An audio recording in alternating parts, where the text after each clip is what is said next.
Welcome back to the Movie Buff Specialist with Phil and John. And today we take a break from counting down our top 100 films of all time.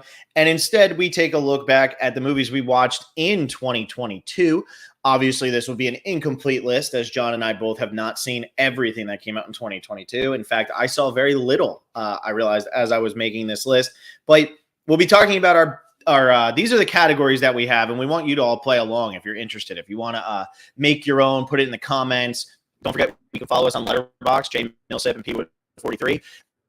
But it's our best 5 first watches. So any movie from any year that we saw for the first time this year, our most disappointing movie, our pleasant surprise, a movie that wasn't as good as we remembered, our top 3 re-watches of movies that were not in our top 100 prior to when we started counting down our top 100 movies.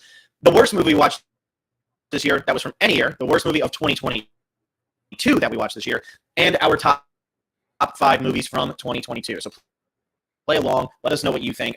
Pretty divisive year 2022 has been. The Fabelmans made pretty much no money. Babylon has a 55% on Rotten Tomatoes. Banshees of Inisherin, got critical acclaim, but how many people have seen that movie? Because, it's such a hard one to get into if you're not part of the masses. Avatar: The Way of Water has already hit $1 billion worldwide. Really interesting year. Very excited to talk through some of these. And I will say right off the bat that neither John or I have seen Avatar: The Way of Water. So what can we really say about that? But anyway, yes, if my mic is acting up, there's literally nothing I can do about it. We are just screwed. So hopefully it won't sound as bad in the long run as it does right now. That's all I can say. I'm going to listen to it, John. John, you take over. I'm going to mute myself. I'm going to listen to this on YouTube very quickly, and I'm going to see if I can figure something out. All right. Well, like Phil said, we can't really be comprehensive with our 2022 review. We haven't seen every movie that came out in 2022. And 2022 was kind of a revival for the theater lifestyle again. Movie theaters running, getting their numbers back up. People are going back to see movies, and it's so wonderful because it was scary there for a little while. It felt like movie theaters might be on the way out through COVID and everything. But people are going back to theaters in droves, which is really funny because 2022 was such a lackluster year for movies, in my opinion. A lot of the independent ones and the smaller movies hit really well. Like Phil was saying, Banshees of Inisherin had massive critical acclaim, but no one went and saw it. The Fabelmans is losing a bunch of money. Yet for some reason, Avatar is just picking up money left and right. Everyone's going to see it. But like Phil said, neither of us have seen The Way of Water. So no one has to get mad at us that we're putting it as the worst movie we've seen this year, because we get to avoid that whole catastrophe there. Now, I don't know if anything changed on my mic. I can't hear it on YouTube even. It won't even play for me. So I don't know what's happening. My computer is falling apart, and I'm just a part of the sinking ship. That's all that I know. But anyway, yeah, no, I don't think I'd put Avatar as my worst movie of the year, although I saw very few movies this year. So maybe I would have ended up putting it as my worst movie of this year. But anyway, what should we start with? Should we just start with worst movie of 2022 since we've already hinted at it so much, John? Sure. Do you want to just start off there? Now, we did this same podcast for 2021, and the only difference was for movie that was better than we remembered. We only did one. We didn't do multiple. Last year, for the worst movie I watched of the year, I said Hillbilly Elegy. Hillbilly Elegy was a steaming pile of shit, and I gave half of a star, and it was very close to being worse than Lady in the Water. But instead, so this year I don't have the same vitriol. So the worst movie of 2022 that I watched was DC League of Super Pets, and I had to sit there and watch that with my wife and mother-in-law, and they were both enjoying it. I had to pretend like I was really into it, and the whole time I was like, how am I going to get out of this situation? Like am I going to need to go take a bathroom break? It was one of those days where my in-laws live near a White Castle, and I wish I'd eaten that prior to that movie, because it would have been a good excuse to be away for 30 minutes, because I would have just been sitting on the toilet, for anybody who hasn't had White Castle. But yeah, DC League of Super Pets, as somebody who doesn't really like superhero movies, the only thing that could be worse than a superhero movie is a bunch of dogs in a superhero movie, as far as I'm concerned. So yeah, just did not appreciate that movie very much at all. Although I still gave it 2 stars. It just kind of speaks to, I didn't really see that much this year. Yeah. I mean, I was going through all of my 2022 views, And a lot of the superhero movies are coming up pretty low. And I was like, I'm going to put another superhero movie as the worst movie I saw this year. But then I remembered Texas Chainsaw Massacre, the remake. I didn't even remember that came out. They made. Yeah, exactly. It came out on Netflix in like February or something like that. And it was a steaming pile. It was so bad. It didn't understand anything of what the Texas Chainsaw Massacre stood for. It brought back Sally as a character, despite the fact that, the actress is dead. And they did no justice to her whatsoever. It was so bad, just a disgrace to the franchise in general, in my opinion.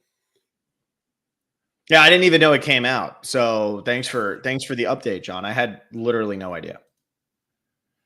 Yeah, so. It was just in that phase. I was watching a lot of horror movies. It came out and it just kind of like tried to play on like the idea of gentrification, but there are so many better horror movies that have been playing on gentrification in the last 2 years that this one just did miss the mark completely. Yeah. When did that come out? February. Okay. Maybe that makes sense why I don't remember it. But yeah, I had no idea. It was like right during the middle of us getting ready for the awards, like the Oscars last year and everything. So there were a lot of other movies to be watching at that time. You're saying it wasn't an Oscar movie? Is that what you're trying to tell me right now? That is what I'm saying, yeah. Wow. That is mind-blowing. I'm very shocked. Very, very shocked. Let's see if this is why. Did that change anything? You sound good right now. I sound good now? Yeah. Okay. I don't know if that changed anything. I have it. I don't know. Like I said, my computer's all messed up. But anyway. All right. So there you go. So stay away from DC League of Super Pets and stay away from the Texas Chainsaw Massacre. No. But what's it actually? Is it called Texas Chainsaw Massacre? Yeah. So the only difference between this and the original title is the absence of the article "the." So this was just funny how they Texas do that with Chainsaw Massacre. Huh? Yeah. They love to barely change the titles to movies and try to like do them, and then you accidentally go to watch one, and now every time you say Texas Chainsaw Massacre, you're going to get that instead of the 1970s one. And why do they do these things to us, John? They just want to make our lives a little more difficult. That's all they're trying to do. That's it. Yeah. All right, let's so we did our worst movie that we watched this year. Let's get into we'll kind of break this. We'll bounce around a little bit. I feel like that'll be a little bit more fun. But what was your pleasant surprise? Now this could have been from any year. But what was your pleasant surprise from this year? So I was thinking about it, and with pleasant surprise, the way I kind of looked at it was like I had to have pretty low expectations for this movie, or it was a movie I had watched that I wasn't too high on before. And I was kind of humming and hawing about it for a bit. But in the end, what I came down to was Dazed and Confused. That movie was so much different than what I expected. And like looking back on it, I should have known it was going to be good. But I just thought I had this misconception of that film being this like stoner comedy the entire time, like for my entire life. And then when I finally sat down and watched it and realized it's more like this hangout movie that's really focusing on, adolescence into adulthood and things like that, it just hit so much harder than I thought it would. And it was just so much better than I had ever anticipated. Yeah, I love Dazed and Confused. I mean, what the problem is when you forget that Richard Linklater has something to do with it. You know what I mean? Because if that wasn't a Richard Linklater movie, then yeah, it probably would be, meh, especially coming out during that era. The 90s had a lot of really bad stoner comedy type movies, or bad high school comedy type movies. So, but it's got Richard Linklater's hand on it. And that always makes the biggest difference because he turns, crap into wine all the time, right? That's the phrase, right? People say crap into wine. That's what it is. Absolutely. Definitely. I had two because I just think one of them, I just had to mention both of these. I was like, okay, which one do I not do? But then I had to laugh because I just had to do it. So they could not be any more opposite. I have Cimarron from 1931, 32, whatever, Best Picture winner, and I have Hocus Pocus 2. So Hocus Pocus 2 was way better than I thought it was going to be. It was actually like fun. And, I'd seen the Hocus Pocus movie like a million times, like everybody else has. But to sit down and I always thought, it's like the 90s Halloween movie. Like, who cares? But the sequel I thought was going to be like so obnoxiously 2022 and just in your face. And instead it's just Bette Midler and Sarah Jessica Parker, and I always forget the third witch's name, but they're just having a really good time. And it makes the movie fun. But my real pick for this would have been Cimarron, because it's always considered like the worst Best Picture winner. Always considered the worst. It's considered racist. It's considered like sexist. It's the audio is intolerable. Blah blah blah blah blah. Right down the line. I really enjoyed that movie. I gave it 3 stars, which, you know, it's far from perfect, but there's a lot about it that I really enjoyed. I don't think it deserves the criticism it gets for being racist. I actually think it's kind of like profound in a different way, where there's a lot of racist characters, but the hero in 1930 something is not racist, which I think is interesting. Because that would have been an easy, just make him a racist, who cares? But I thought it was a really good movie, really enjoyable, good movie about just like a person who never feels settled in who they are. That's the story we see throughout Hollywood all the time, right? I mean, that is a tale as old as time, is this person who just cannot, no matter what they get, no matter what they achieve, they're never happy, and they just keep getting that call to do more, be more, and just have an adventure. And I really enjoyed that movie a lot more than I thought it was going to. So that was my pleasant surprise from the year, and the fact that it wasn't blatantly racist, because I was anticipating it. I really was. I was anticipating it based on all the reviews and everything I've seen. Let's jump to the other end of that spectrum, though. And what was the most disappointing movie you watched this year? So disappointing is one of those ones where I had to go in with higher expectations. Mm-hmm. And in this case, hold on, before you go, Frankie Sanchez just gave us $5. The Northman was a pleasant surprise, a little long, but it's a trip. Don't worry, Frankie. I'll be talking about the Northman very shortly. We'll be getting there. And thank you for the super like there. Appreciate that. Go ahead, John. With this one, this is another one that's like a misconception into the movie. And it's the first Mad Max, because that movie is hot, so bad. Oh my God, that movie is absolute garbage. It's so low budget, which is not necessarily a bad thing, but everything you know about the Mad Max franchise comes from the Road Warrior. Mm-hmm. And the original Mad Max just does not lean into it all. It doesn't go far enough into the dystopian aspect of it. It's like this like semi-dystopian where it's still kind of like today's world, but like things are going bad. And it's not the abysmal desert world we're used to, especially with, you know, Fury Road coming out in recent years and stuff, right? It was just way worse than I anticipated it to be.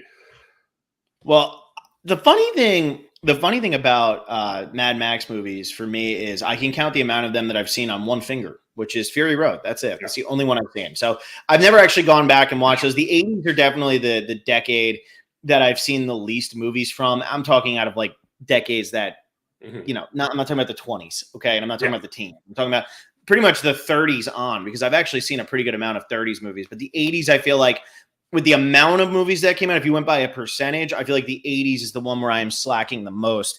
And, you know, like these types of movies get lost in the shuffle. I mean, it took me until college before I watched The Evil Dead. I think it was like my junior year of college. So it was pretty far in. So, yeah, I get that, though. So this was a tricky one, right? Because after this one, we'll do worst movie we watched this year, which doesn't matter what the expectations were going into that, right? Like it doesn't make a difference. Exactly. Like a disappointing movie, it's a movie that is supposed to be good. And mine was On Golden Pond.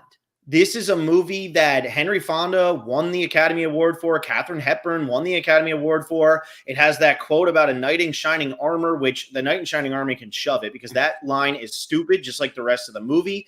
It is horrible. Like, it is horrible. It's a Lifetime movie. Now, John, I don't know if you know what that means, because I know you're in Canada. You get Lifetime in Canada? Is that a channel that Canada gets? I know of Lifetime. Okay, you know what Lifetime. So, like, Lifetime, like, they do all the Christmas movie, Hallmark, like Lifetime, whatever you want to call it. It's every time that the music would play, I was expecting them to cut to commercial, and I was going to get, like, a tampon or hearing aid commercial or something that was just going to come up. It is impossible to watch. It's just flat out bad.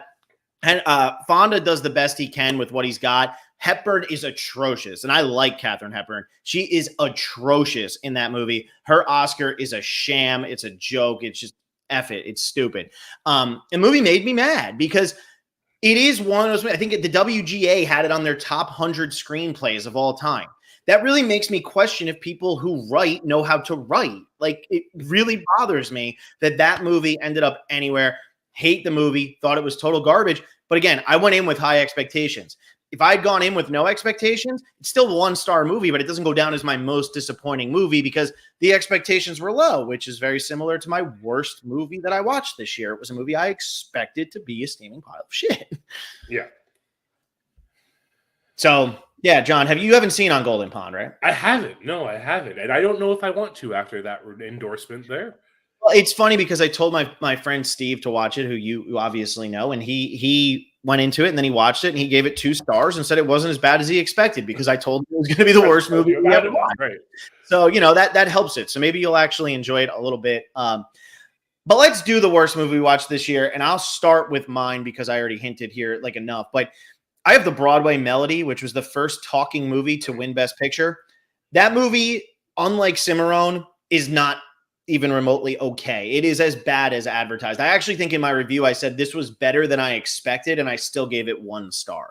That's how bad of a movie that movie was. It's very uninteresting. It's just a love triangle with a bunch of really annoying songs and whatever. It's not good. Like, it's just a bad movie.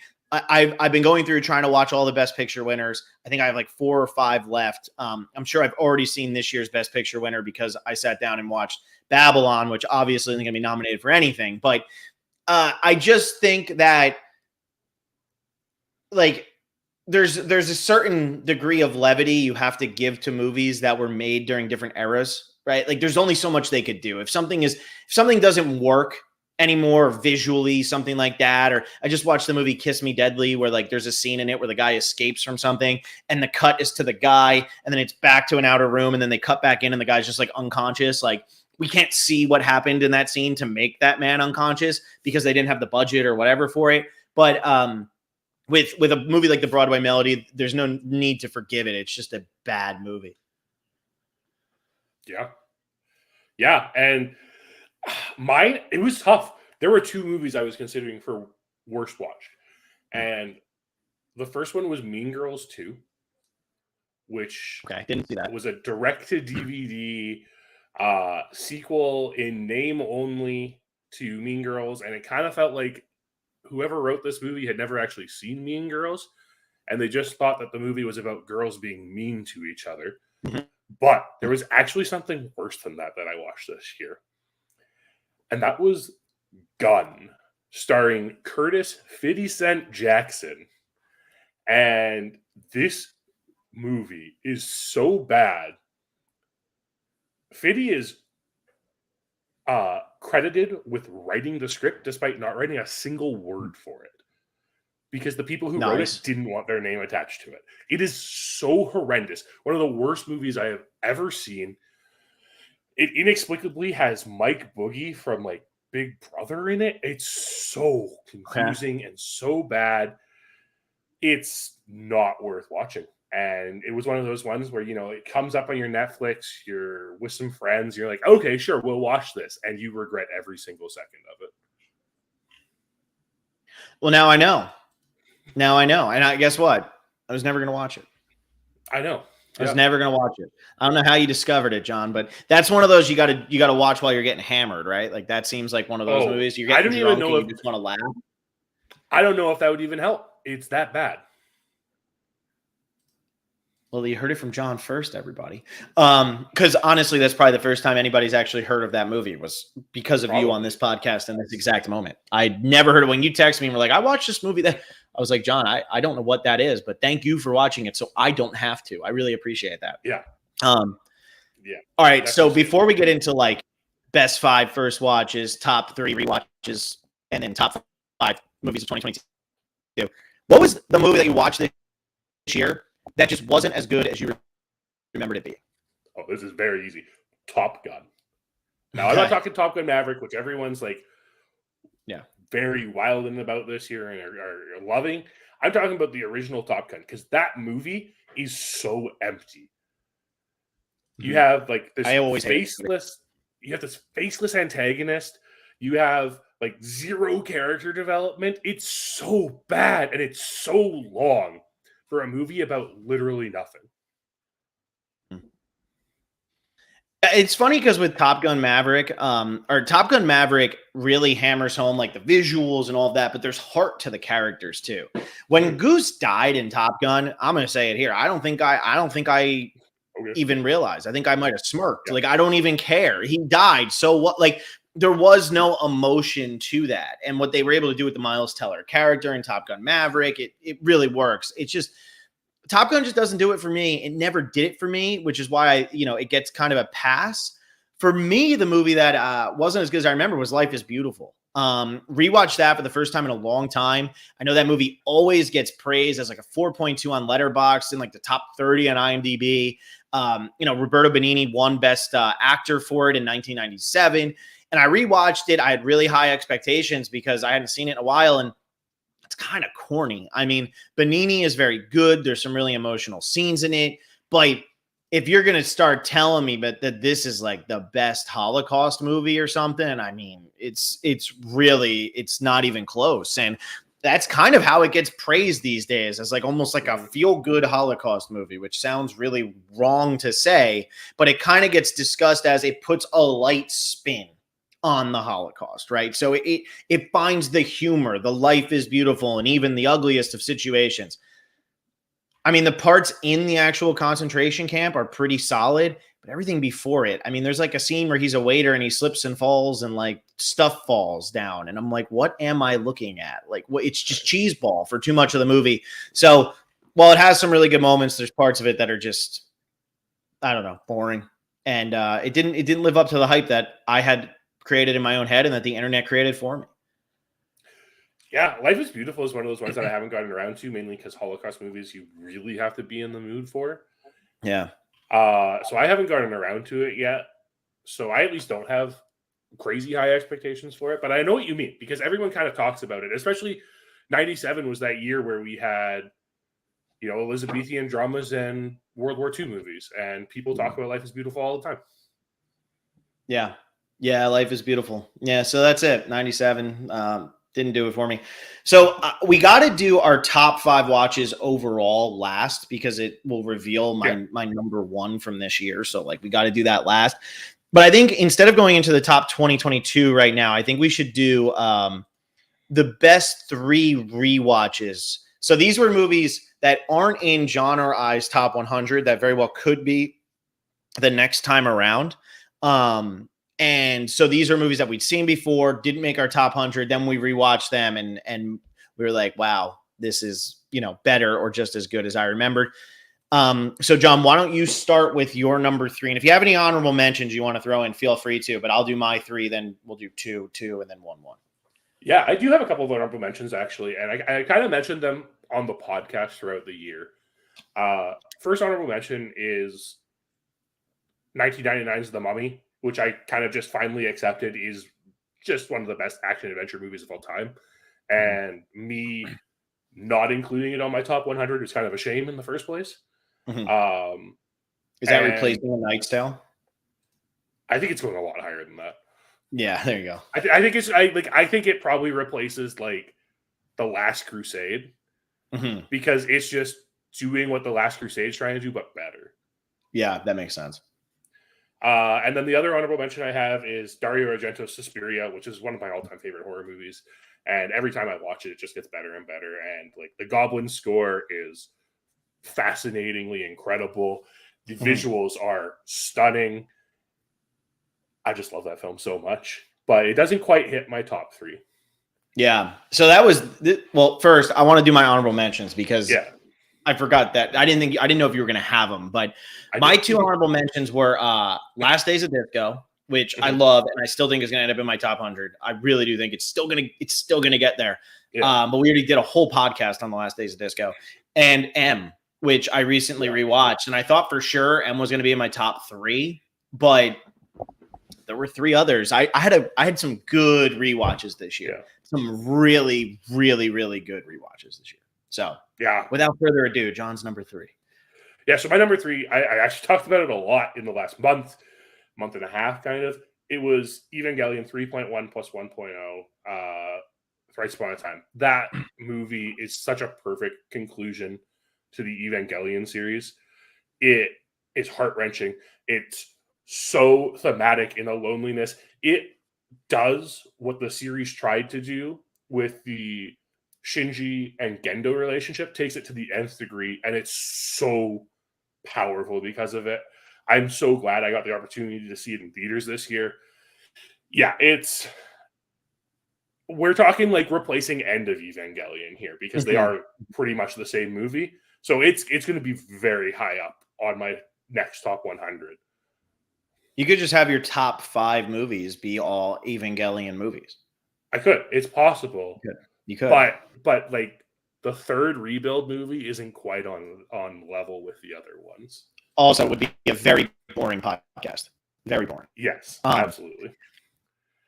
So my number 3, so it was tough for me to choose between Last Days of Disco, and this movie.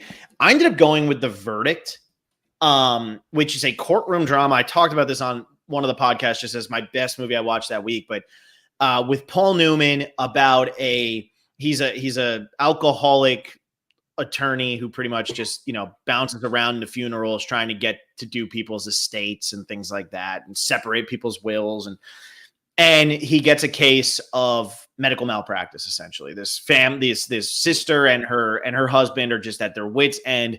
Her sister is a vegetable, is in a permanent coma, can't get up, and they just want to settle and they want it to be over. And he just keeps taking it to the man. And it sounds so cheesy, but it is so freaking well made. It is so well made. And I mean, the screenplay for that movie might be one of the top 10 screenplays ever. At least from what I've seen, it might be one of the top 10 screenplays. Like, it is so ridiculously well written. And Newman just kills it. Paul Newman just absolutely kills it. And John, before we move on, I just got to throw up Raptor here. Love Last Days of Disco. Thanks for introducing it to me. John, do you feel the same? Well, Whit Stillman is such an enigma to me. I've been trying to get up the courage to watch Metropolis and you are going to hate that movie. And like, I still don't know if I hate or love Whit Stillman, and I'm very scared to rewatch his movies because I don't know how I'm going to feel about them. You'll like them more when you're older. You're too young. That's the problem, Oh, yeah, because it's not like I'm older than you or anything. I know. Well, it's mentally though, right? Like, I'm mentally just more mature. It's I really want to quote Babylon, but you haven't seen it, and it's also very offensive. But there's quite a line in that movie about something similar to what we just discussed. What's your number 2? Number 2 shocked me, and it's on your top 100. I watched it this week. It's The Graduate. I'm stoked. I was very pumped how much you liked The Graduate on your rewatch. Yeah, I mean, I really enjoyed it the first time I watched it, but this rewatch just made me realize it is a quintessential film. And I'm not going to delve into it too deep because we are talking about it in like 12 weeks or whatever it is. It's my number 5, so wherever that is, right? Yeah. So we've got a ways before we're going to talk about it, but you'll hear everything about that when we do get to it. Yeah, The Graduate, it's amazing. I texted you because you had watched it just like a week ago or something, and I said, yeah, it's about to turn 56 years old. It's hard to find a 56-year-old you want to have a conversation with, right? Gen Zers? Ha ha ha ha. Yet somehow Buck Henry wrote a screenplay that has stood the test of time from generation to generation to generation I mean, it's unbelievable. It's really crazy how timeless that movie is. And that movie will remain timeless until college is not a thing anymore. It really will. Like, and based on how America is going with a capitalist society that is heavy on college and things like that, there will always be a version of The Graduate that is stuck in people's minds.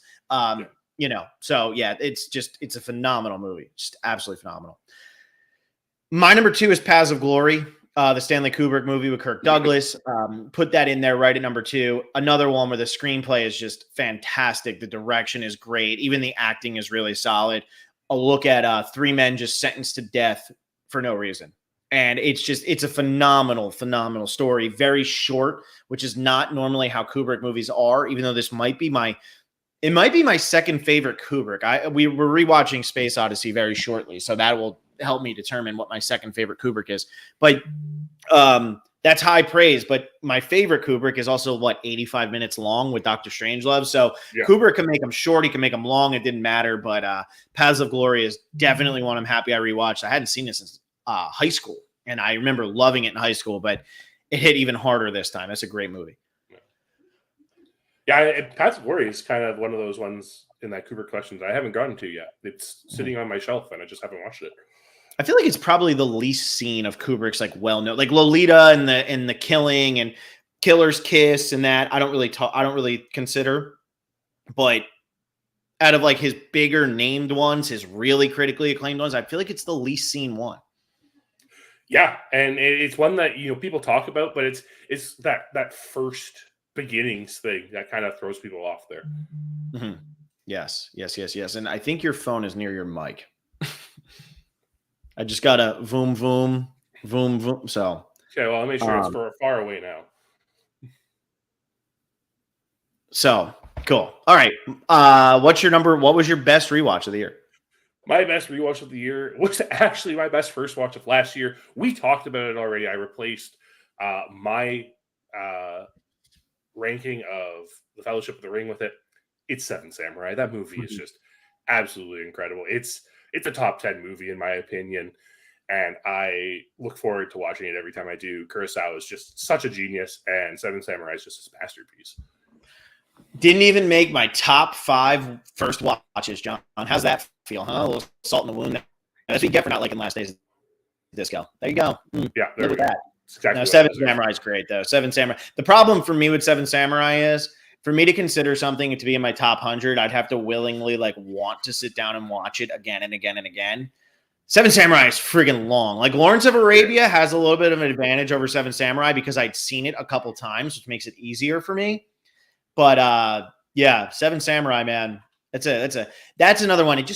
It holds up, right? It shouldn't hold up as well as it does, and I honestly prefer the first 2 hours to the final hour and a half. So, okay, yeah, that's fair. Yeah, my number 1 was Apocalypse Now. I went on and on and on and on about this movie on one of our podcasts where I was just praising everything. It's not a movie, it's an experience. And now let me go find my joint and become a 70s hippie. But it really is. It is not a movie, it is an experience. Characters come and go as they please. The movie just keeps plodding along. There is really there's no arc. It just happens. We got to go get Kurtz, and that's it. It is such a devastating movie, such a haunting movie, incredibly well directed, incredible to look at. Might be my favorite Coppola movie, which is saying a lot because I think I have The Godfather at 17. So to say that, when Apocalypse Now comes back into when I do my new top 100, Apocalypse Now out of the last 2 years, and that's with Wild Strawberries, The Father, Paths of Glory, Apocalypse Now is probably going to end up being the highest ranked of all of my non-top 100 movies at the moment that are going to get into my top 100. I think it's going to be that one. Yeah, that's totally fair. I mean, it is one of those movies that I think is kind of starting to pick up steam again because it got Netflix released the Redux of it recently, right? It did, yeah. And the Redux I've heard is not very good. It's just overdrawn. Yeah. So I think it's more in the popular opinion again. I think a lot of people's experience with Apocalypse Now is more the cultural references to it than actually seeing the movie, and it's just one you have to sit down and watch. Yeah, I agree. Hey, that's how a lot of these movies are, right? I feel like we talk about them, and I mean, I think we both learned it on this podcast. There's been some movies where you've seen them and you love them, and I haven't seen them, and then I finally watched The Seven Samurai, and then there's about 90% of movies that are everybody has seen them that John somehow hasn't seen, and but it is you still know what happens in them, right? When we sit down and we talk about some of these movies, you had never seen The Usual Suspects, but you sure as hell knew how that was going to end because I did. Kaiser's birthday is iconic, and Kevin Spacey in that movie, everybody knows. So it's it's funny how movies really do transcend. And we'll talk about when we get into my top 5 movies from that came out actually in 2022. We'll talk about that a little bit because there's a lot of odes to Hollywood that came out this year, mainly I think because odes to Hollywood have been doing really well until this year, where Babylon and The Fabelmans are both about to make everybody a lot more poor in Hollywood. Those two movies did not make much at all. But all right, so those were our 5 best rewatches. So now we are going to get into top 5 movies of 2022. So these are movies that had to have come out in this calendar year, and I went based on what Letterboxd told me. If it said it came out in 2022, then it came out in 2022. It's why I think Judas and the Black Messiah in my top 5 of 2021. Yeah. It would be funny to re-look at my 2021 list that I had at the time and figure out what it would actually be now that I've actually seen a bunch of the movies. Because at that time, I don't think I had seen. There were quite a few movies that I hadn't seen that ended up, popping up a little. Yeah, there, that's the interesting thing about these year-end conclusions is, you and I tend to kind of wait until Oscar nominations are out to see some of these movies. So it'll be interesting to see how much it changes even in the next 2 months. Yeah. Because I had not seen The Power of the Dog yet last right. year. And that ended up being that and Licorice Pizza were kind of my 1-2. But all right, John, what do you got as your number 5? Number 5 was a movie I was really hyped on when it first came out. I was really excited on it. I've cooled on it since then. Still very good. Still something I'm looking forward to watching again. It was Alex Garland's Men. Haven't seen that. Yeah, it was interesting. It was a little different than his previous 2 films. Wasn't sci-fi heavy like Ex Machina and Annihilation, which are both in my top 100. So you know how I feel about Alex Garland, but still very poignant, interesting atmospheric horror. I'm looking forward to visiting it again now that I know what to expect out of it. But super solid. At the time, I was toting it might be Alex Garland's best. It might be, but I'm going to have to watch his other movies at the same time to try to figure it out. Yeah, I'll have to check it out at some point. I mean, I like Alex Garland, so I'm definitely, going to see this movie at some point, but just have not gotten around to it yet, much like most of 2022. So It's an interesting top 5. But my number 5, I mean, I do have 5 movies that I actually really enjoyed this year. My number 5, I was between Prey and Top Gun Maverick for this, and I ended up going with Top Gun Maverick, even though Prey definitely could have landed in here. Prey was much better than I expected. I'm not really a fan of the Predator franchise. It doesn't really matter to me at all. But Prey was pretty well done. I ended up going with Top Gun Maverick, though. Top Gun Maverick was just fun. And I hate the first Top Gun. I personally believe that's like a 1.5 star movie. Like, I hate the first Top Gun. I thought Top Gun Maverick was just a lot of fun. It was very enjoyable. Anything that has Glenn Powell in it automatically gets an extra 2 stars maybe in my book, because Glenn Powell is just amazing. And John hasn't even seen Everybody Wants Some yet, so that'll only go up from there. But I love Glenn Powell. I thought Tom Cruise was very good. Miles Teller was good. It was just a fun movie. And sometimes you get lost in that when you sit down to watch a movie. But what I also appreciated about it was I felt like there was more of a depth to it, and there was like an excitement to it that I've been numb on for years, but I feel like people are also starting to be numb on a little bit to some of the same stuff that's coming out. I mean, we see how well Avatar is doing. The second Avatar is about to do better at the box office than pretty much any superhero movie that's come out recently.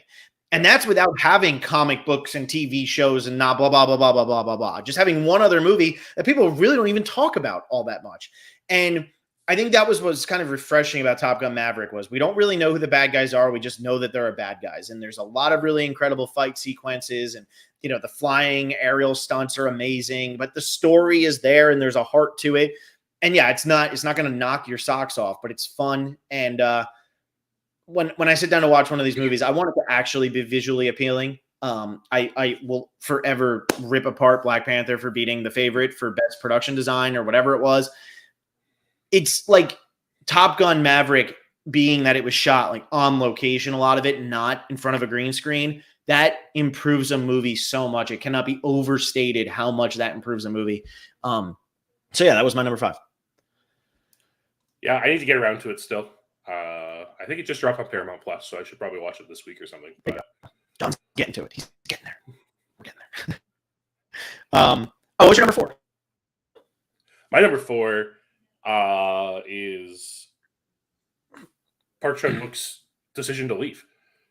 This is a movie that Mm. came out in Korea in March, I want to say, and I've been waiting. I was waited a long time before it finally hit us here in North America, and I got a chance to see it. And boy, oh boy, it was so good. It's so like this dark, exotic thriller, like those elements of film noir that you expect out of an exotic thriller.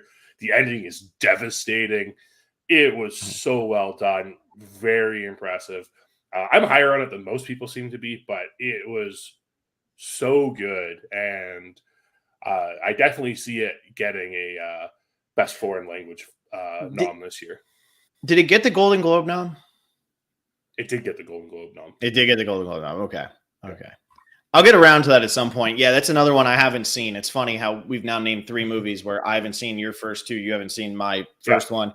Although I do know we both saw my next one here. So at least we're getting there, man. We're getting to the point. We might be the only 2 people in America who saw this movie, but here we are, alas. And my number 4, I have The Fabelmans. Another one that didn't really knock my socks off, but I found to be compelling the entire way through. I found it to be very entertaining. Paul Dano is very, very good. Michelle Williams is very good. I just don't like her character. I think she plays the character fine, but the character is irritating as all hell. I thought the story was fine. And I'm not going to say the cameo at the end, you guys, I didn't know it was coming. I do a really good job of avoiding spoilers like this. As I was telling John earlier, as some of you know, and most of you know, this is a Survivor podcast first. And Shane Powers is in Babylon from Survivor season 12. And it blew my freaking mind because I'm sitting there and I'm like, is that Shane Powers? Because he's got the huge beard now. And he's talking to Margot Robbie, okay? Like he is having a conversation with Margot Robbie. And I'm thinking back and I'm like, I've spoken to Aris. I've spoken to Terry. They were on an island with Shane Powers, which means I'm 3 degrees of separation away from Margot Robbie. Like that is freaking awesome. So all of that being said, though, I didn't know about the cameo at the end of The Fabelmans, and it's brilliant. It's perfect. It works so well. It's so much fun. It's a great ending to a really good, uplifting movie, even though I wouldn't personally say that this should be the best picture winner of this year. If it were to win Best Picture, I'm not going to be mad about it. It's much better than a lot of Spielberg's other works that have come out recently, although West Side Story, I think we both agree, is his best movie in a long time. But better than movies like The Post and War Horse and Lincoln and movies that are now 10, 11 years old, which really makes me sick to my stomach. But, you know, hey, we all got to take Tums sometimes. John, what was your number? Did you have The Fabelmans on yours? Have we not gotten to it? I don't have The Fabelmans on my top 5. It was good. I enjoyed it. I enjoyed it more than I thought I would. Like you said, like I texted you, it felt like Spielberg finally kind of remembered why he makes movies with this movie. Which is something that's been lacking from that last decade with like The Post and War Horse and Bridge of Spies and things like that. So it's really interesting to see 2 back-to-back years where Spielberg kind of feels like he's coming back into his own. Yeah, I agree. It's been nice. It's been a pleasant surprise because, I mean, for as much as people want to rip apart Steven Spielberg, if they do want to rip him apart, movies are better when Steven Spielberg is working at his best. And I'm going to be honest, movies will be better in the future if somebody like a Spielberg finds their way back into the realm, right? Because you need somebody who's good like that and likable and quiet. Because I'll tell you what, now that Avatar: The Way of Water came out, I'm like, man, I forgot how much I hate when James Cameron is around. My God, go back into your hole, good sir. He is so obnoxious. And look, I mean that with respect. The man knows how to sell a freaking movie, right? And he at least hasn't gone completely off the deep end like a Kanye West. But the man is obnoxious. Like, he is in your face. He does not give a shit what you think. He tries to insult you. He's already told us that Avatar 3 didn't get a single effing edit. Yeah, okay, dude. Okay. Sure. It reminds me of the Plinkett reviews of the Star Wars prequels, where George Lucas and they're going, we have a script, and already 5 days into shooting, and everybody's too scared to talk to him because they're terrified of George Lucas. James Cameron is crazy. But we need more Spielbergs. We really do. And so I hope we find a way in there. And I feel like Damien Chazelle could have been that, but critics just hate that man so much for no freaking reason that I feel like now he's got to become a James Cameron and just rub people's noses in it. Although we won't be able to do that with this movie, Babylon, because it made nada. Yeah. What's your number 3, John? Oh, my number 3, I'm pretty sure is coming up on your list too. It's Banshees of Inisherin. I don't have it yet. Yeah. It's not my number 3. Yeah. Martin McDonagh once again. I mean, we'll save the full discussion for when you bring it up. But Martin Yeah, it's McDonagh, because I do just have knows- it coming. Yeah, Martin McDonagh just knows how to make a movie. Yeah. Martin McDonagh, he's nailed it for me. The only one I didn't love was Seven Psychopaths, and I even liked that movie, but he's not that. Martin McDonagh, Damien Chazelle, build into my number 3, which is Babylon. Yeah. Damien Chazelle has not missed for me. I know a lot of people were a little lukewarm on First Man. I thought First Man was very good. I think it's a very underrated movie. I think coming on the heels of La La Land, there was nonsense backlash of La La Land. I remember I was working in LA at the time, and the LA people who were complaining that like it wasn't their LA because it was about 2 white people and stuff like that. I was like, get over yourselves. Like, stop. You're working in an office with 14 white people and 0 minorities. Like, stop acting like this. I hate you. And so I always hated those complaints that were coming on with La La Land. You also had the complaints about what was it? That it's not fair that you say you can have the arts but not love, and it's got to be one or the other. Why can't you have it all? It was such an anti-LA movie. Yeah. And critics really did not take well to that. And they found a way to prod at Chazelle, who was about to be this like big director, being that he had made Whiplash. Now he has La La Land. I mean, this guy's batting 1,000. And First Man kind of got ripped, I feel, for really no reason. And I'll tell you what, if First Man got ripped for no reason, Babylon is that to the nth degree. Babylon is freaking epic. It is epic. It might go higher on my list. The 2 movies I have ahead of it, one is Banshees, which we'll get to, but the other one I don't want to say yet, but I really, really love those movies. Babylon could go higher. It's just a lot to take in after 3 hours and 9 minutes or whatever the hell it was. And I literally just watched it. I got out of the theater an hour and 45 minutes ago. Margot Robbie's fantastic. Brad Pitt's fantastic. Oh my God. And now I look like the asshole because I can't think of the lead guy's name. Diego Calva is fantastic, but I personally think, and he's got it's a minor role that kind of parallels all these other characters, is Giovanni Debo, who was in The Leftovers. He's great in The Leftovers, but he got a very small role. He gets a bigger role in this movie. His character is fantastic. The one thing I will say, and I said this to my wife when we walked out of the movie, because I loved it. She was okay on it. She thought that there's a Tobey Maguire scene in it that just goes so overboard, and she said that just lost her, which was funny to me because the movie literally starts with an elephant shitting on somebody. But and that is not metaphorical, people. That is literal. But I loved it. And when I walked out of it, I thought about all the critics, and I thought about where Chazelle's at and all that. And I thought about what Chazelle's been doing with movies, right? Because Whiplash was very much about jazz and his passion for jazz. La La Land, his passion for jazz and movies and relationships. And this movie was all about his passion for movies. And I just turned to my wife and I said, the one thing he has that the critics will never be able to take away from him, that they'll also never have, is he loves movies. And they can't take that away from him. And they'll never love movies the way Damien Chazelle loves movies. He doesn't give a damn what genre it is, any of that. He loves movies. He's not trying to impress anybody. But he impressed me.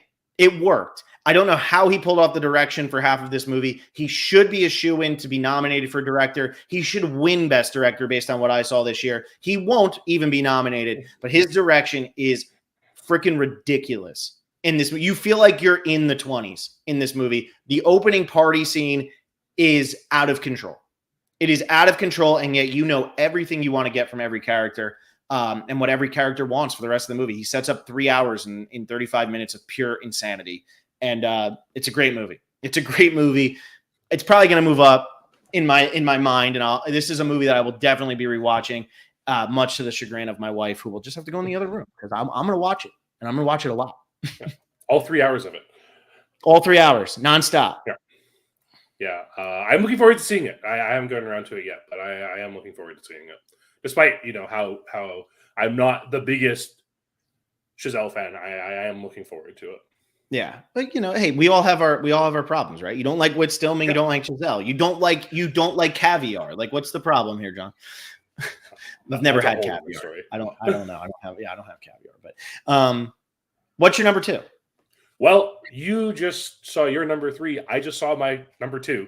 And like you, this is a movie that has the potential to rise over my number 1. I need some more time to meditate on it, but it's After Sun.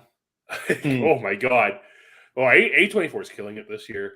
And After Sun is just so deep hitting. It's another super depressing A24 movie, but Charlotte Wells for a debut film, Mhm. absolutely incredible. What a beautiful capture of seeing the relationship between an adult and their parent as the same age through the lens of a child. It's so good. The ending is probably one of the best endings I've seen in a movie in a long time. It's so good. I sat there and I just like, it's one of those moments where you just open up. You're sitting there, you're so entranced, and my all of a sudden I realized that there were tears all over my face. Yeah, I got to watch it. I've heard nothing but great things, literally nothing but great things. And for you to have just watched it and put it at your number two, and obviously I really respect your movie opinion. We have very similar taste, even Mhm. if you like anime and I like Whit Stillman, but like it's like I've heard nothing but great things and I got to check it out. And it's funny though that even in a year as weak as this one, and I think this is a Mhm. weak year. I mean, because even the movies I haven't seen Yeah. everything everywhere all at once, and I see Tatiana Mariano edits here, puts that was their favorite movie of the year, and I don't know if John, that might be a spoiler for you, but I feel like this is a very weak year, and After Sun still isn't really it's not really making any headway in the award circuit, which is pretty shocking because again, I haven't heard anything but great things, but A24 still continues to not get that massive push Mhm. that they need for a lot of their movies. Because even a movie like Moonlight, we just talked about Giselle, you're talking about A24, Moonlight versus La La Land. Hell of a lot more people saw La La Land than saw Moonlight. Yeah. And Moonlight was very well received, and still is to this day. I mean, it was Mhm. just on BFI's top 100 of all Yeah. time. It came out 5 years ago, 6 years ago. God, that makes me sick. But yeah, it's funny that After Sun still isn't making any headway. It had a really quiet release. Mhm. There, like the last couple of months, I found there are a lot of movies that I've wanted to see, but a lot of them have been like under the radar and really quiet, and like people just Mhm. didn't know they were coming out. Yeah, that's how it goes, man. It's frustrating. That's how it goes. So I'll do my two and my one because my number one is Banshees. So we'll talk Yeah. about that. My number two is The Northman. I went and saw this in theaters and I got there kind of late. So I had to sit kind of close, or I bought the ticket late, whatever. And I had to sit kind of close. And I felt like I was in the movie, like the entire with the loud music, the crazy visuals, the acting. The acting from top to bottom is great. Anya Mhm. Taylor-Joy, Skarsgård's great. Ethan Hawke is great. Nicole Kidman is great. They're all fantastic. It's a loud, in-your-face look into the mythology of everything. It never backs away.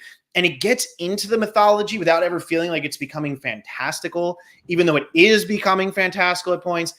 I freaking love this movie. Like, I loved this movie. I thought this was going to be my number one until Banshees it was my number one after I saw Banshees, but Mhm. Banshees has been living inside of me and won't leave.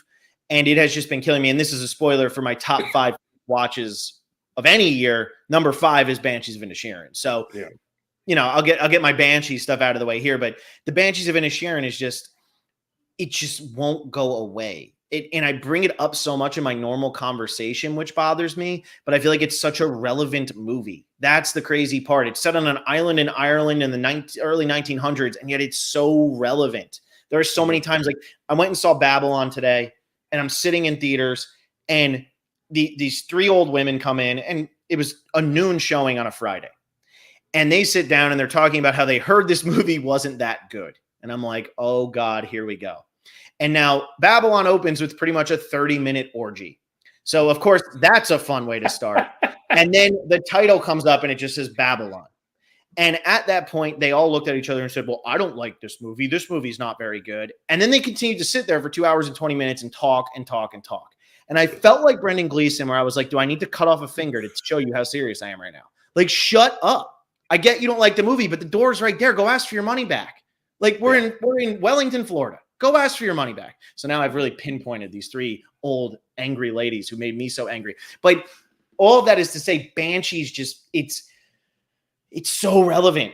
It's just so relevant. And I think about the line all the time of I just decided I didn't want to be bored anymore. And she's like, well, you live on an island off the shore of Ireland. What did you expect? Like, it's those things of you make your decisions and you try to work your way out, but ultimately, is it that you're mad at everybody else? You're mad at your situation, or are you just disappointed in yourself because you're not achieving what you think you should be able to achieve because you're not talented enough, or you're not good enough, or you're just not interesting enough? And damn, Banshees just killed me. It floored me. And I really do. I mean, at this point, and like I said, I haven't seen everything everywhere, which I'm pretty sure we're about to hear those words, but I really do hope that Banshees of Inisherin pulls out Best Picture at this point. It's really my top movie, and McDonagh is due. McDonagh is freaking he is. Yeah, McDonagh's definitely due. And I mean, I do want to back up to The Northman for a second because Robert Eggers is still killing it. Like, The Northman was one that I was considering as my number 5 this year. It's like sitting there at number 6, kind of like in a tie with The Batman. I do want to mention The Batman because people kind of seem to have forgotten that movie came out this year. And boy, oh boy, was that movie good. But The Northman, it might be the weakest Eggers movie. And that's saying something because Eggers makes some phenomenal films. And it's funny because I think it's my favorite Eggers movie. I really do. Yeah, I think it's my favorite one. But I'd probably say all of Eggers' movies are 4 stars, right? How many? He's got 3? 3. Yeah. They're all 4-star movies. Him, Chazelle, we're going down the line here. Him, Chazelle, McDonagh, they're all really good directors. They are. And they make some very good stuff. And The Northman, taking like the same mythology that Hamlet is based off of and showing it in this like brutal Viking society, it was incredible. It was a spectacle. It's one that I really need to rewatch. Yeah. Now that I've given it some time since it came out, I really need to get around to it again. That was an epic theater experience, though. I will say that. Yeah, just epic theater experience. But go ahead. What do you got as your one? And Banshees. Well, we need to talk about Banshees a little bit here first because I didn't talk about it for my number 3. But what incredible performances in this movie. Like the entire cast, just absolutely phenomenal. If Brendan Gleeson doesn't win Best Supporting Actor this year, they're talking about the guy from Everything Everywhere. I mean, granted, also a very strong performance, but man, Brendan Gleeson is so phenomenal in Banshees. And just this idea, like you said, the entire premise of the film, this idea of, who are you blaming for the fact that you're not doing anything? You're not achieving what you want to achieve. It's incredible. It's phenomenal. And the setting of like this small island off the coast of Ireland just really punctuates everything that's being said in the film. So claustrophobic. It's so claustrophobic. In this wide open space. It's phenomenal. Yeah. They're trapped on an island. Like they're trapped on an island that's there's nothing claustrophobic about it. It's brutal. Great movie. All right, Jonathan. Okay. As Phil's been saying, my number 1 this year is Everything Everywhere All at Once. It's just such a wild ride. It is so different than any movie we have seen recently. I think it has single-handedly made it so that every Marvel movie that has been released this year is irrelevant because it does the multiverse a million times better than any of those movies do. It's fun. It has incredible performances from Michelle Yeoh. Jamie Lee Curtis is hilarious in it. It's so good. And it's just so different. And that's one of the big things that really separates it from the rest of these movies this year.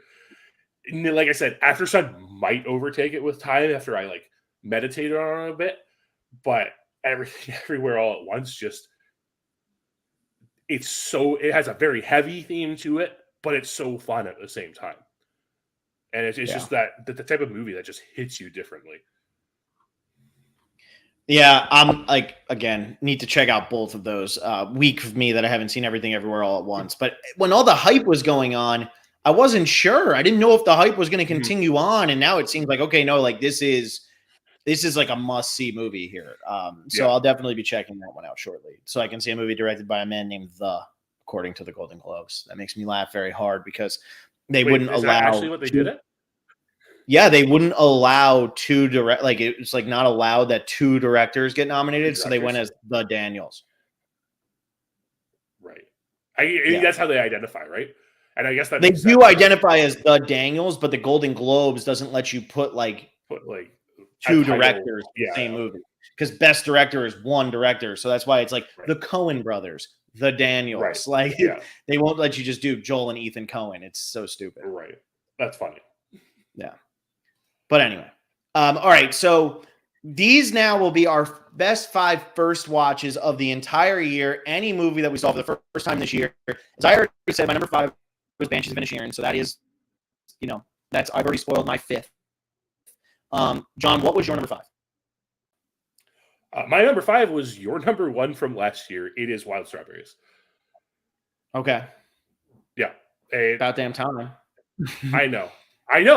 I probably should have watched it like 3 times you watched it last year, but I finally got around to it. And Bergman, wow, when that man makes a good movie, he makes a really good movie. Yeah.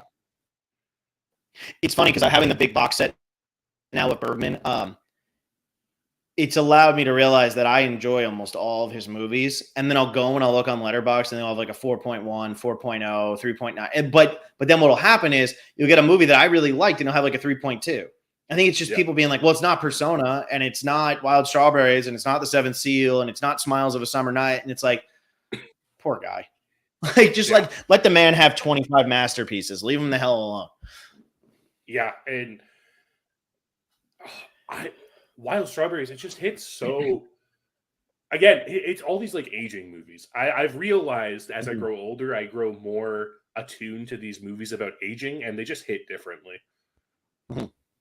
Yeah, the thing with Wild Strawberries too, and I always say, it's that first scene where his older self is having the conversation with the young girl.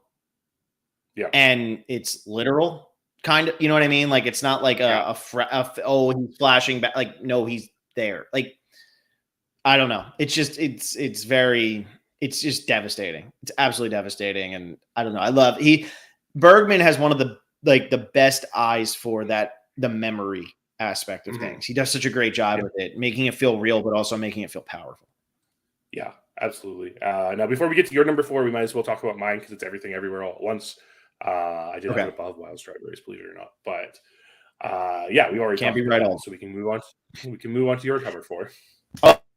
My number 4 is a movie that me and John did a whole podcast on because of John, and that's The Third Man, a movie that I thought I had seen before and discovered I hadn't seen before. I'd only seen the part on the Ferris wheel because film school is a bunch of hokey baloney.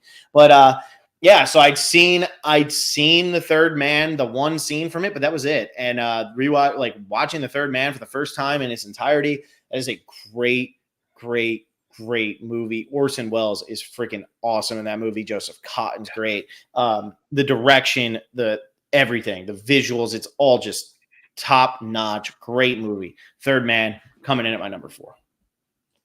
I mean, we had an entire podcast about it, but it's just, I mean, to me, it's just like this pinnacle of film noir. It's so fantastic. And the fact that it's not an American film means that like some people still haven't seen it and everyone should see it because I showed it to friends when we watched it for the podcast, and one of them watched it again right afterwards. They liked it so much. Like, this movie is just on another level.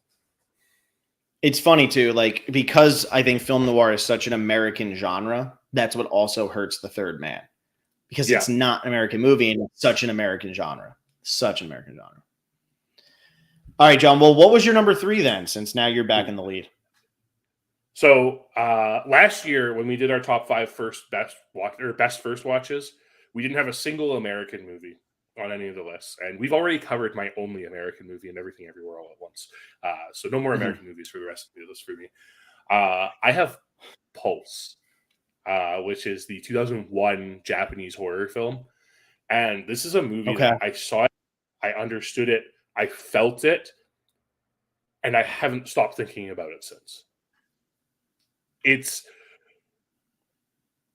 so good. It is so focused on loneliness and society as a whole just collapsing. It's about ghosts and the internet and them trying to find a way into the real world because the afterlife is full, and it is so dark. It's so depressing. It is a movie that changes you after you watch it. See, that feels like it's up my alley if it's dark and depressing. I really think you would like it. Now, was the 2006 American movie a remake of this or no? It was a remake. And it's way better, right? I haven't seen it yet, and no, it's not. They wanted to make there's something about it. Wes Craven wanted to remake Pulse, and he was originally attached to the 2006 remake, and he wanted to pretty much make a shot-for-shot remake of the film. But the studio was like, no, we need this and this and this to happen.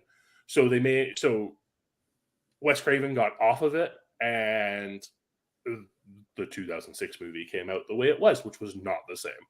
Mm-hmm.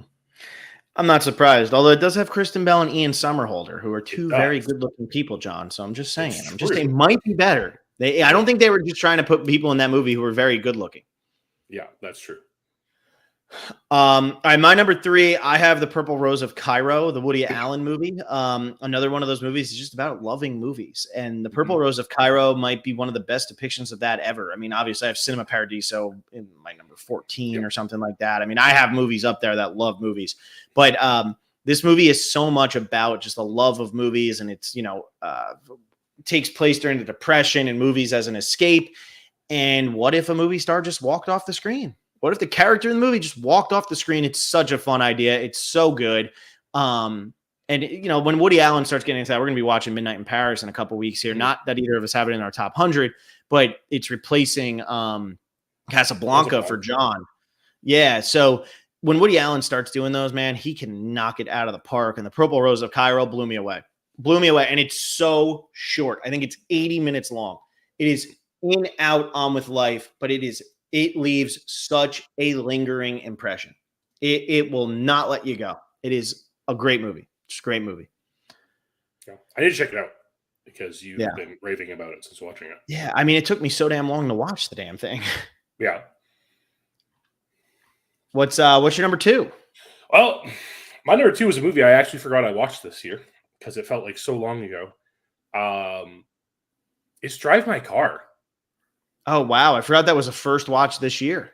I know. So did I. And when I saw that, I was like, wow, this has to be included. I spoke very highly of this movie when we were talking about the Academy Awards last year.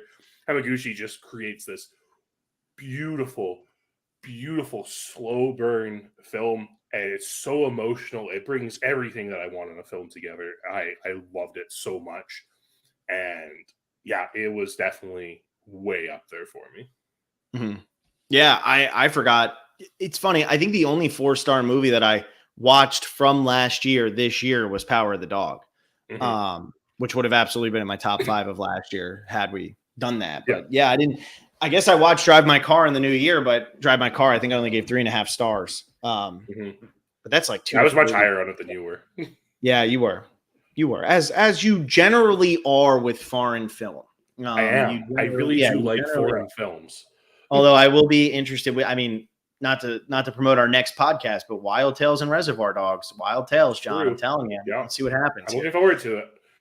My number 2 was In the Bedroom. And it's funny because by the time I realized that Todd Field, the director of In the Bedroom and Little Children, had a movie out this year, Tar was already out of theaters. And so now I need to see Tar because I love Todd Field. Todd Field has directed 3 movies. That's it. Like, he's only done In the Bedroom. He's only done Little Children, and then he's done Tar, and everything else was like shorts and music videos and whatever.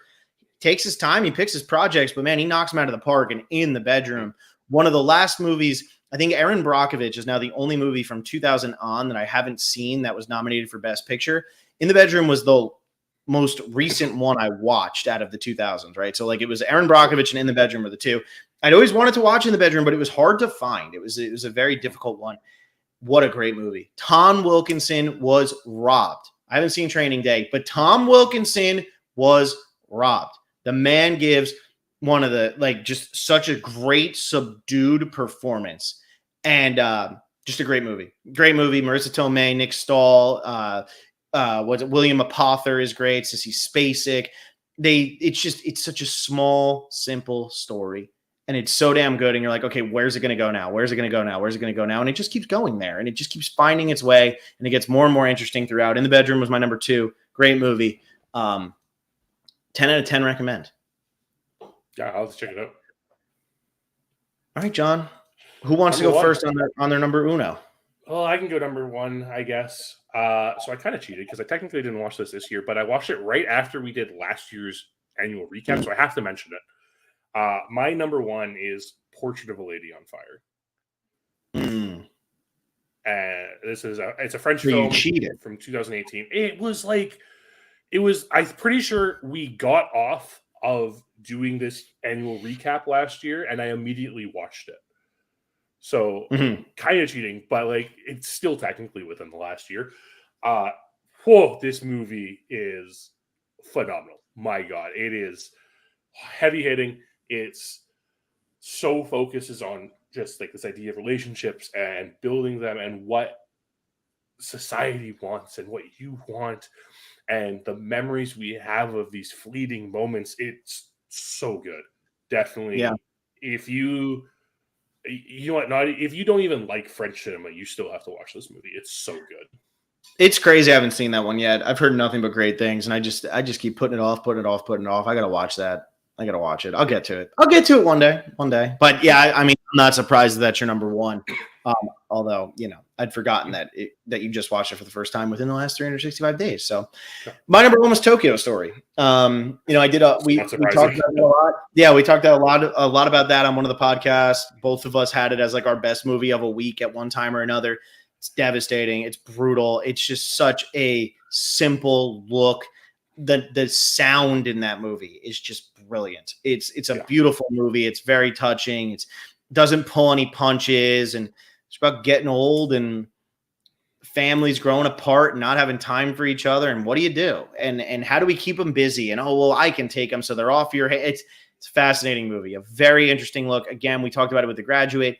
Amazing how these movies that came out 60, 70 years ago now are just so relevant in the simple ways, right? Like you could say that a movie like Space Odyssey stands the test of time, but none of us have, traveled beyond the moon yet. Whereas with a movie like this, it's just talking about people and family, and it's all the same, man. It's all the same. And that's interesting. I love it. So that's it. Yeah. That's it was one of John. That is. Yeah. Tokyo Story is just so good. Ozu is incredible. Like, oh my God. So good. I mean, Tokyo Story was one of my top first watches of last year, and it is a film that I am looking forward to rewatching. There you go. So that's everything we have. Let us know what you were thinking in there, and thank you all so much for listening throughout this entire year. John and I only have 18 weeks left of our top 100 movies of all time. Sofas here just put, thanks for doing a film review. I love you guys. You get me through. Thank you. You're welcome. We love doing this. This is a lot of fun. We got to think of something to do after our 18 weeks are up. Well, I'm sure we'll think of something because we just like talking movies. We'll figure something out to do. Maybe we'll make it a little bit more relevant where we actually watch stuff that's coming out now. I don't know. Maybe that'll make me actually watch things, but hope you enjoyed this. Curious to hear what you would all say you liked or best watches of this year, any of that stuff. But John, as always, thank you. And happy 2023, everybody. It's a day away. That's it. Right around the corner. And go see Babylon.